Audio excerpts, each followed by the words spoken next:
capital and inventory. Now capital could be physical capital, and physical capital may be fixed capital, working capital, and then there is the non-physical capital and plus the inventory. Let's try to understand all of that. This is very important. इससे question एक बार आ चुका है. Physical capital is the tangible man-made assets that is used for production. जैसे machine हो गई जिसको इंसान ने बनाया है, हर वो चीज जो इंसान ने बनाया है जिससे प्रोडक्शन को हेल्प मिलती है, that is physical capital. Now physical capital could be fixed capital as well as working capital.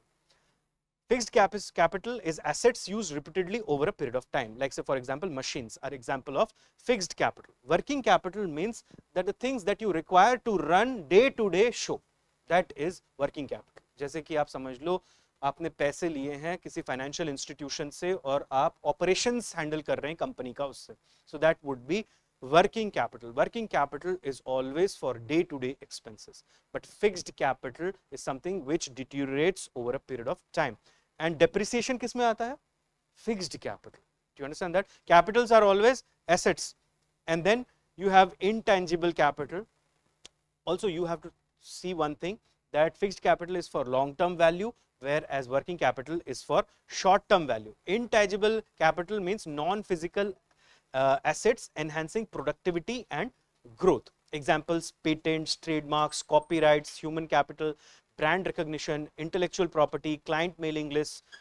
So ये जितने भी आप देखोगे intangible capital, आप इन चीजों को ध्यान में रखो, that intangible capital are non-physical assets and they enhance productivity and growth over a period of time. Got it? And then comes inventory. अब inventory क्या चीज है, ध्यान से.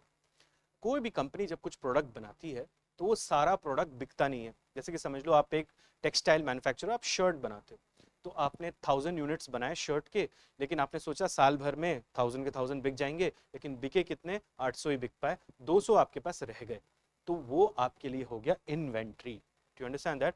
नेक्स्ट ईयर आप क्या बनाना चाहते हो, फिर से 1000 बनाना चाहते हो, but you have to make how much, 800, because 200 you are already having as inventory. Inventory in economics is treated as capital.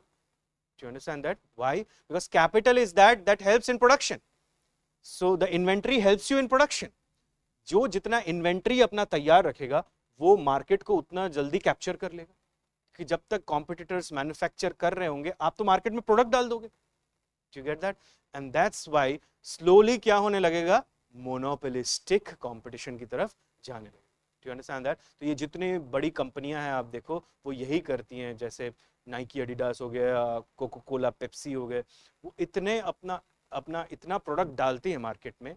जो सप्लाईज भी आती हैं अगर आप देखोगे तो उसमें देखोगे जो किराने स्टोर्स पे भी जो आती हैं, जो लोकल मॉम पॉप शॉप्स पे भी जो आती हैं, वहाँ पे भी आप देखोगे जो सप्लाई सबसे ज़्यादा किसकी आती है, इन्हीं बिग ब्रांड्स की आती है. और अगर आप वहाँ पर भी चले जाओ वहाँ पे भी इन्हीं बिग ब्रांड्स की आती है.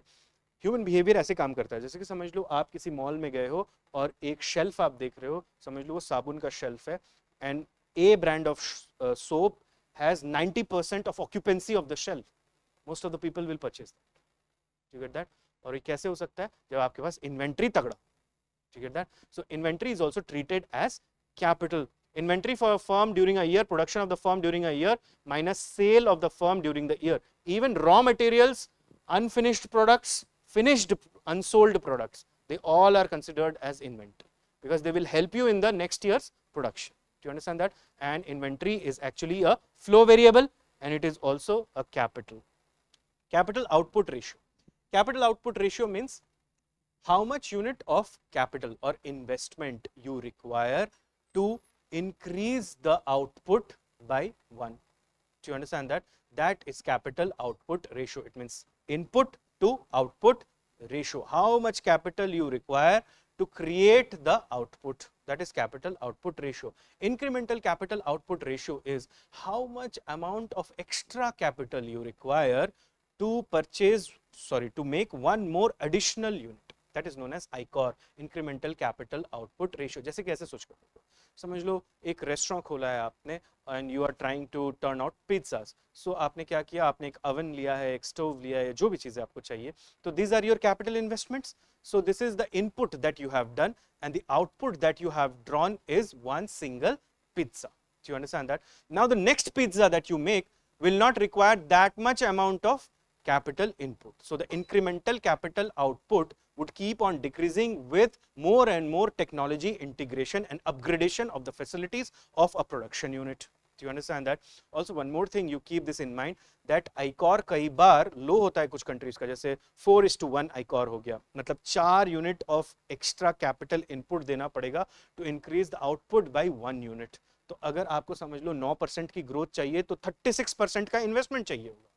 4:1. That is because see most of the facilities are not available in the economy. Road नहीं है, ट्रेन्स नहीं चलती, या पोर्ट्स नहीं है ठीक, जो भी चीज़ें हैं, कनेक्टिविटी ठीक नहीं है. बट विथ टाइम क्या होगा कि जैसे जैसे इकोनॉमी अच्छी कैपिटल फॉर्मेशन होने लगेगी इकोनॉमी में, देन आईकॉर क्या होगा, घटने लगेगा. कई बार आईकॉर पॉजिटिव भी हो जाएगा, जैसे कि 1 unit of capital input and 2 units of output. ठीक है, आप ऐसे सोच सकते हो.